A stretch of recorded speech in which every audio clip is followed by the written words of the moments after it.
Just a little twinkle toad. Just a little. Shut up, guys. It's a tale as old as time. A director has an artistic vision for their superhero, and then the studio wants more explosions. I'm Alicia Malone, and we're talking about Logan here on Screen Junkies News.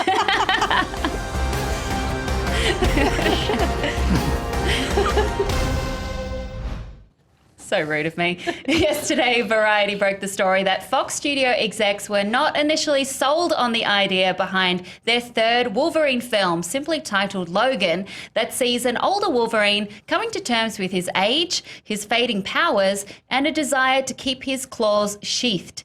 As Fox studio head Stacey Snider told Variety, inside there was real consternation about the intensity of the tone of the film. It's more of an elegy about life and death.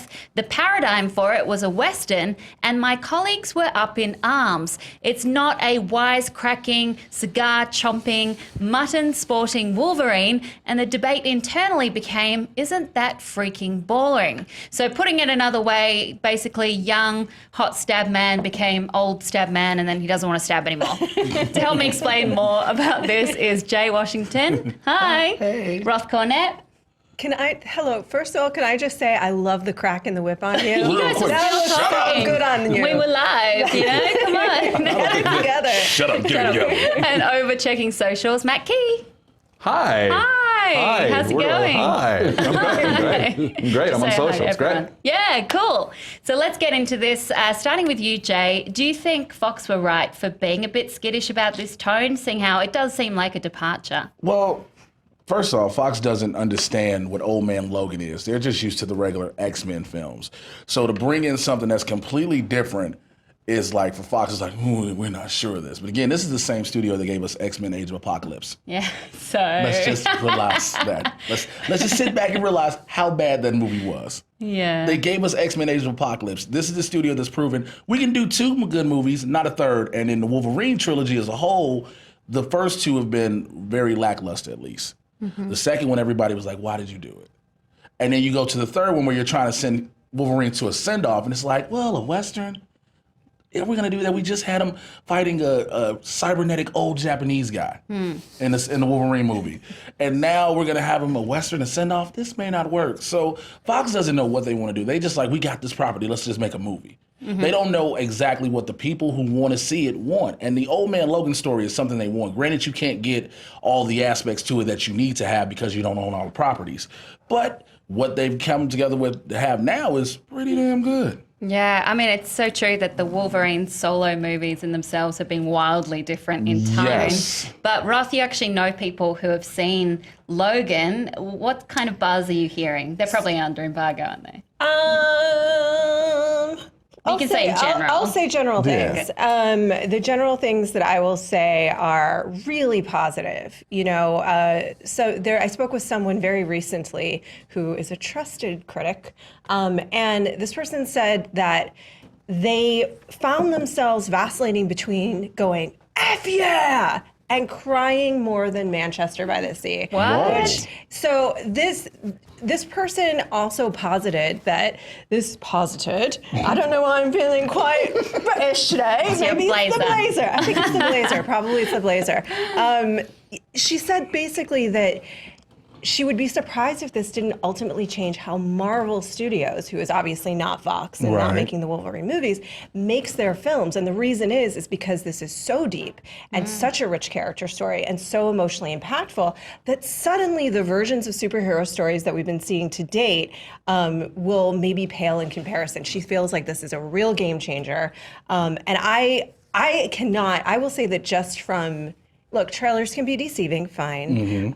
Fool me once. But these trailers, I believe that. Yeah. I believe, and Hugh Jackman really wanted to make a film, to your point, Jay, for the fans. Right. And he has been chasing the right Wolverine movie for years, and I think he might have finally got it. And that makes me really excited to think about a superhero film that has that deep character study at the same time, because these are really fascinating figures, especially someone like Wolverine. I mean, he's obviously got a lot of dark demons.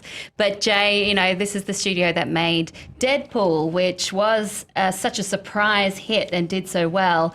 Also, as you said, they were involved with Apocalypse as well. So do you think they are an innovative studio and can take these risks? I think they have to be willing to. They can, but they just have to be willing to. With Deadpool, you allowed somebody who's a star like Ryan Reynolds to just take the reins of it.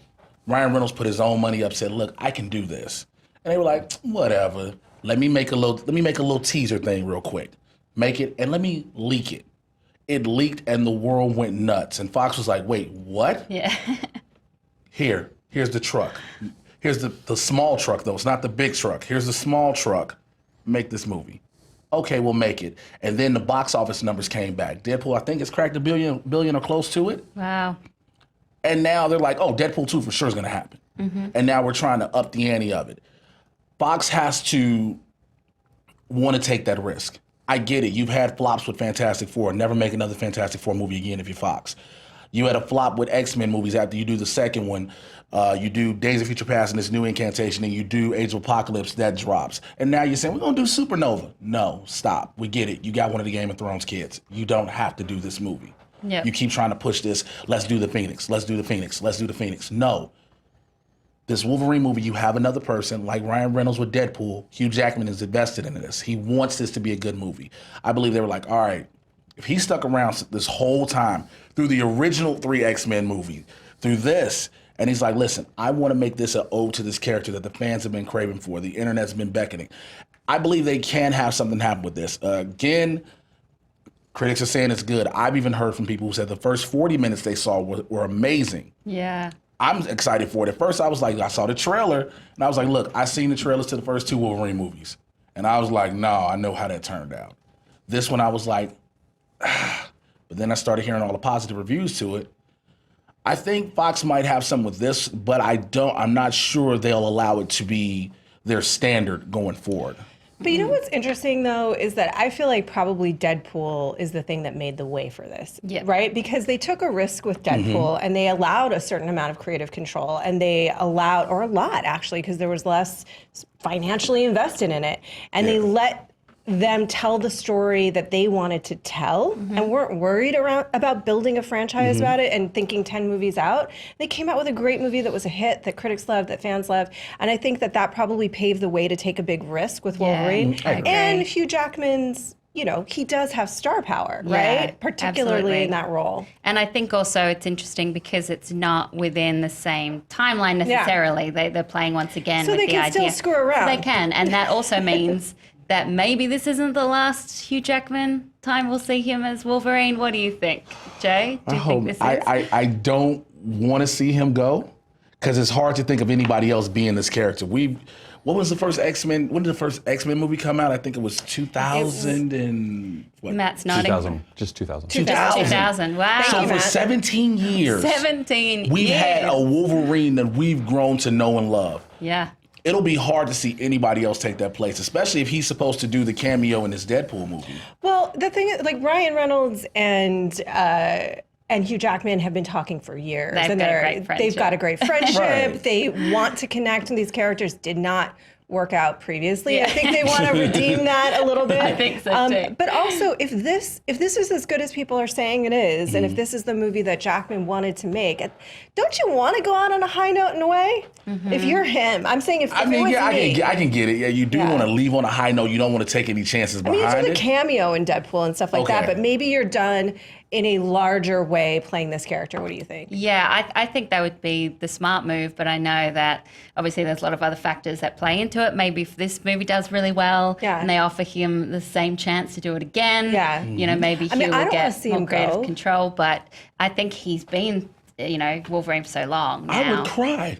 It would be really sad, but I think that's where it could be really emotionally resonant, this movie, is to have that. Because we don't often have that with superhero films. They could just continue on for so long. We don't know if this is their last one, or if they're going to say, because remember, Robert Downey Jr. was supposed to stop doing Iron Man movies. Yeah. Well, I think that's I think that's 2 things. One, probably a little bit of him being unclear of how much more Tony Stark there is for him to explore as an actor, and then to a negotiating tool for him to get more money. I'm done doing this. Yeah. Robert, here's the truck.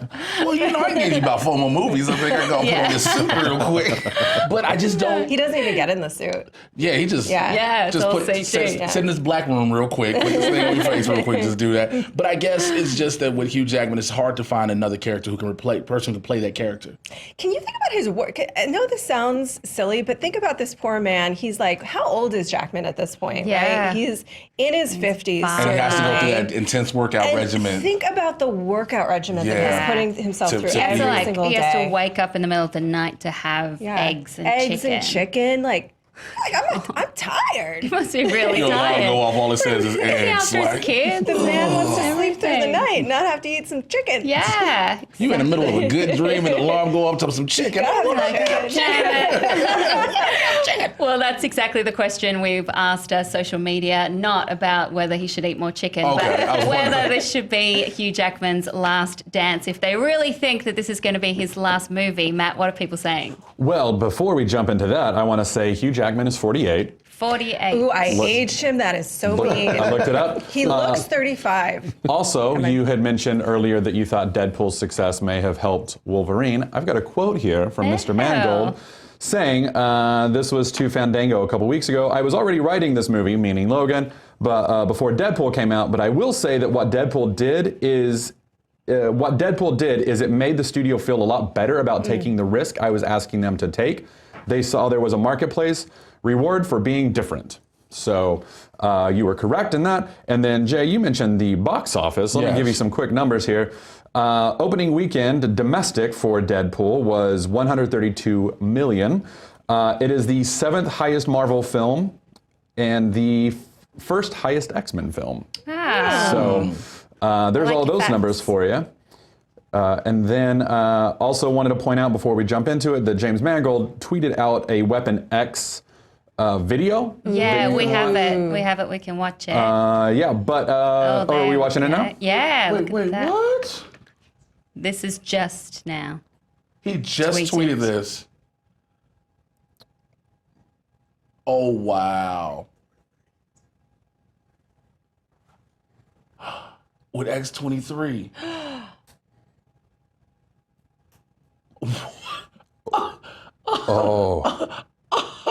Oh, this poor girl. oh, that's messed up. Oh, no wonder she wants to kill everybody.